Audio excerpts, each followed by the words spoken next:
mau bertanya soal semalam kan Pak Mahfud sempat menyinggung soal beliau menyelamatkan sekitar 600 triliun ya,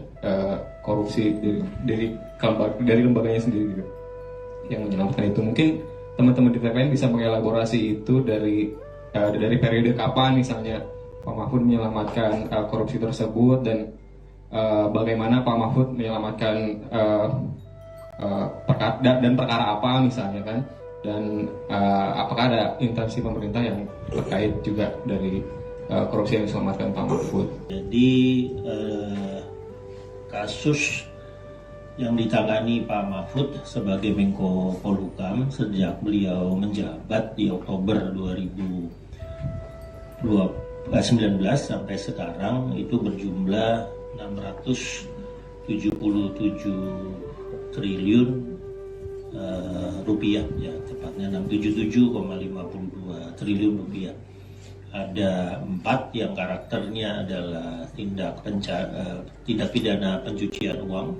ya seperti misalnya yang sudah diungkap oleh Pak Mahfud di publik di DPR, tindak pidana pencucian uang yang terkait dengan oknum di Kementerian Keuangan itu berjumlah 349 triliun. Ada TPPU, dana koperasi Indosurya 106 triliun, TPPU yang terkait dengan BLBI itu ada 114 triliun, dengan Asabri terkait Asabri ada 22,78 triliun, lalu ada korupsi hutan sawit 42 triliun, ada korupsi minyak goreng yang terkait dengan Kementerian Perdagangan itu ada 18,36 triliun, ada korupsi Jiwasraya